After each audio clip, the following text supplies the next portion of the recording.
السلام علیکم second year. آج ہم نے حصہ غزل کی آخری غزل تابش دہلوی کی جو ہمارے نصاب میں شامل ہے وہ پڑھنی ہے۔ یہ حصہ غزل جو ہے وہ آپ کا مکمل ہو جائے گا۔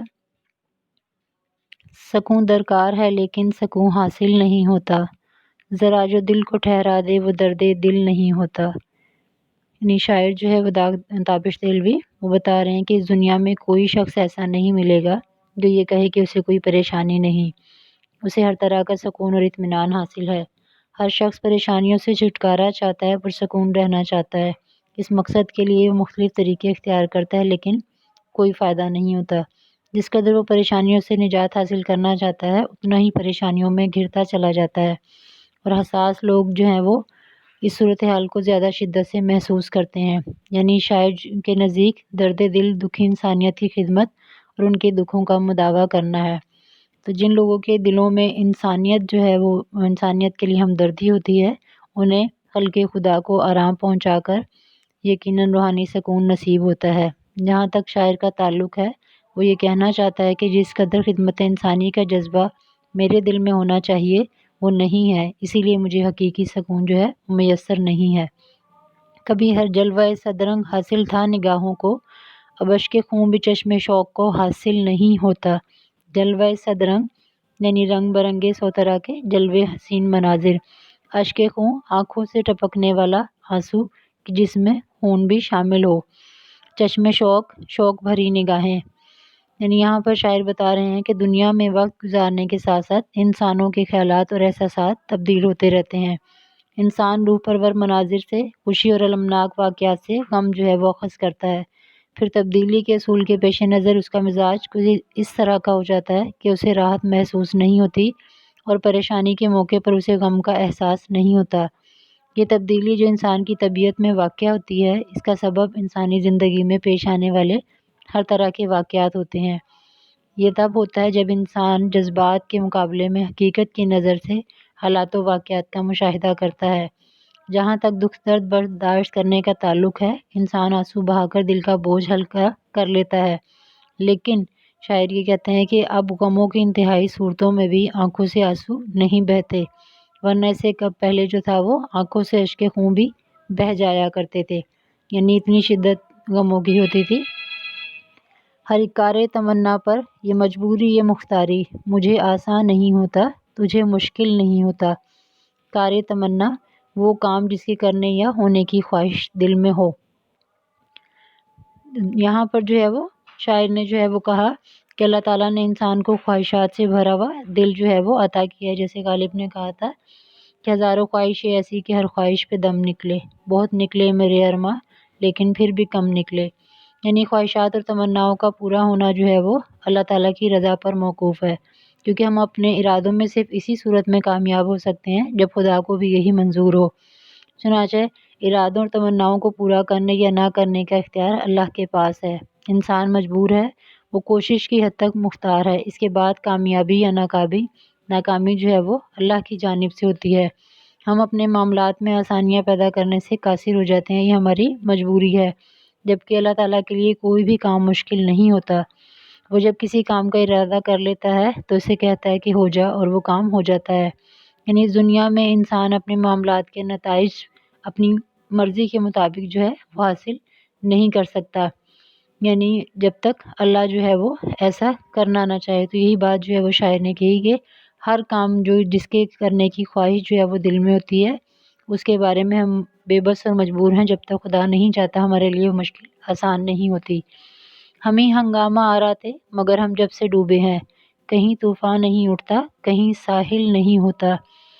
ہنگامہ آ رہا ہونا یعنی ہنگامے کے لیے کھڑے ہو جانا، اٹھ کھڑے ہو جانا۔ یہاں پر جو ہے وہ شاعر نے کہا کہ ان لوگوں کی بات کرتے ہیں جو عزم و استقلال اور حوصلہ مندی کا نشان ہوتے ہیں، یعنی وہ جو ایسے ناموافق حالات ہوتے ہیں اس کے سامنے سینہ سپر ہو جایا کرتے ہیں، وہ اپنے جذبہ صادق کے طفیل کامیاب و کامران ہوتے ہیں۔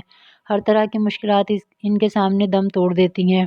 شاعر خود کو بھی انہی لوگوں میں شمار کر رہا ہے۔ وہ کہتا ہے کہ ہم زندگی کی جو ہے وہ آخری سانس تک معاشرے سے برائیوں کا خاتمہ کرنے کے لیے اپنا تن من دھن لٹاتے رہے، لوگوں کے سامنے ایک زندہ مثال تھے ہم، لیکن کسی نے ہم سے کوئی سبق نہیں سیکھا۔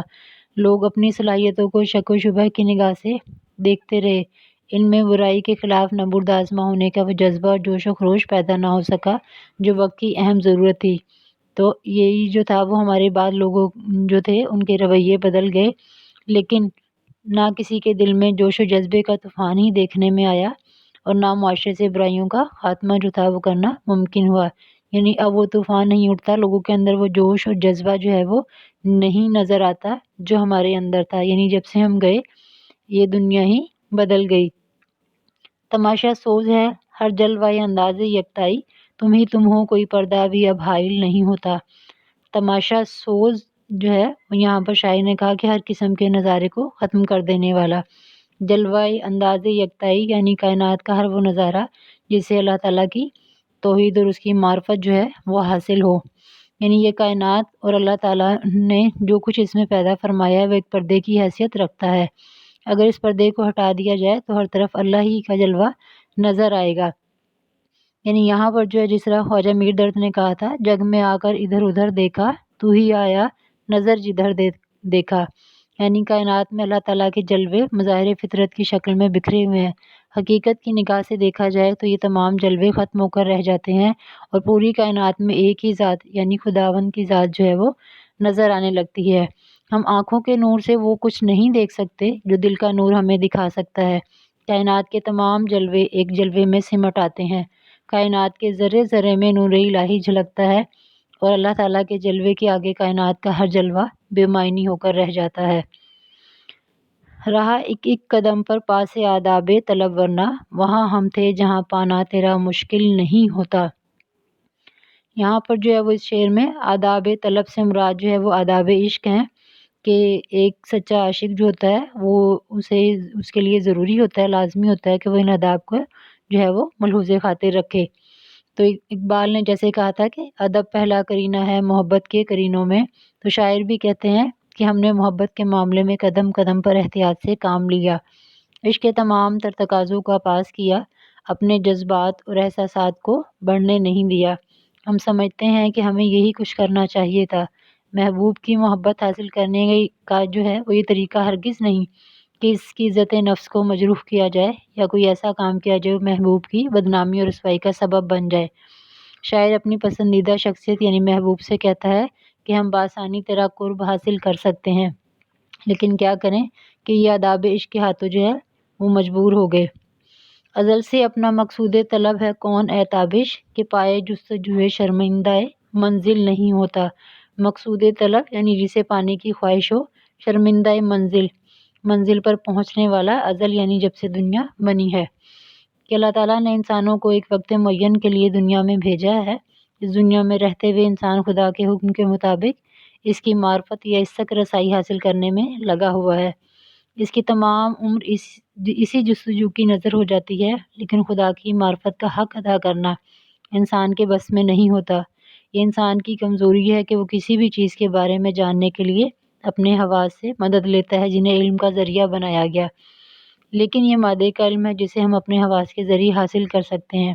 اللہ تعالیٰ کی ہستی ہمارے حواس و ادراک سے بالا تر ہے، لیکن اگر انسان خود اپنی ہستی پر غور کرے تو اسے اپنی ذات میں خدا کا جلوہ جو ہے وہ نظر آنے لگتا ہے۔ جیسے کہا جاتا ہے من عرف نفسہ فقد عرف ربہ، یعنی جس نے اپنے آپ کو پہچانا اس نے اپنے رب کو پہچان لیا۔